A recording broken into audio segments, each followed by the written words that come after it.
Post-traumatic stress disorder is something that is really, really hard and overwhelming.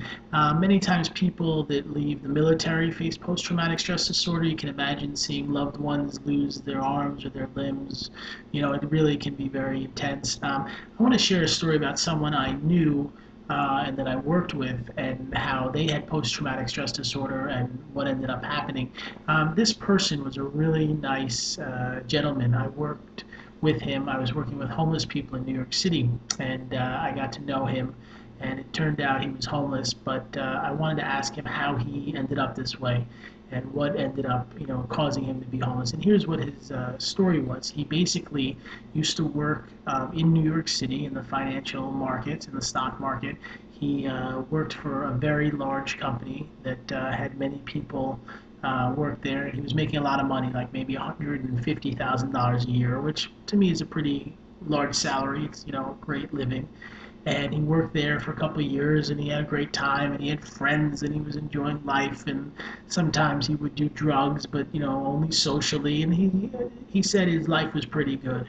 And basically, he ended up losing that job, and he went to a place in a building across the street for another financial firm.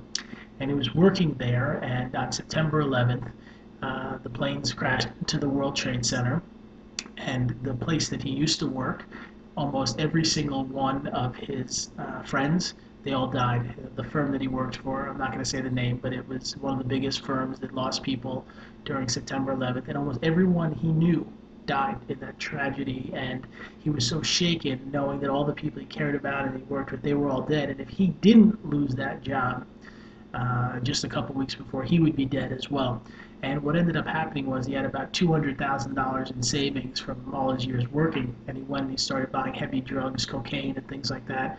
And he was just in such pain from the loss, and he basically used all of his money on drugs. He got evicted from his apartment. He became homeless, living on the streets of New York City.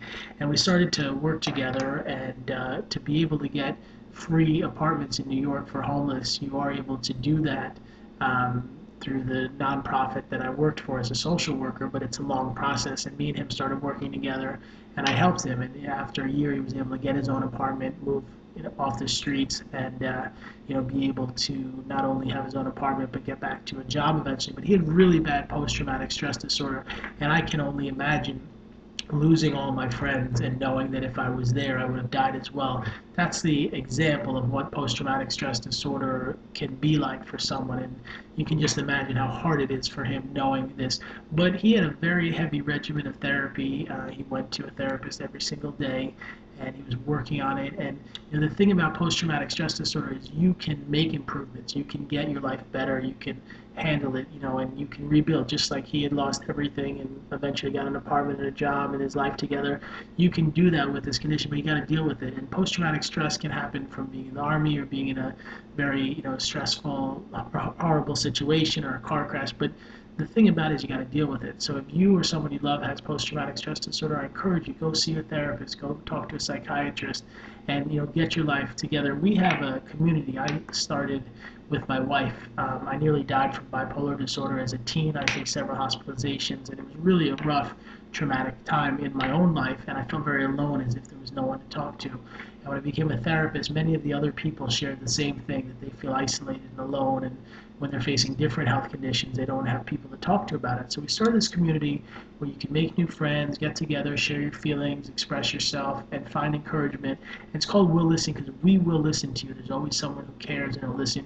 We also do a one-on-one coaching service where if you want to have someone to mentor you and guide you and encourage you and make positive change in your life, we'll help you. I'd love you to come be a part. It's at willlisten.com. That's WILLLISTEN.com. WILLLISTEN.com. Will Listen.